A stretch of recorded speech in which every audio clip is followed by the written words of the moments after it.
โอ้เรียบร้อยเดี๋ยวฮอกกันโอ้โหมาเริ่มตาเริ่มเขาแล้วสภาพแต่ละคนเกือบใส่มาได้ยังไงเชสเอามือถือตัวเองมาเนาะเอามือถือมุมถ่ายโอ้เกินไปคนดูไม่พลาดเนาะเขาเสียนหนึ่งปืนครับ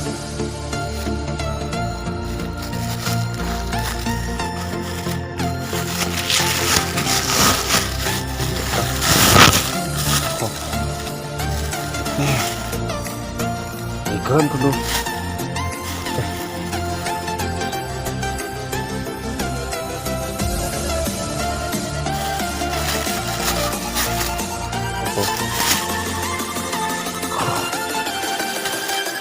หนูกับนกครับผม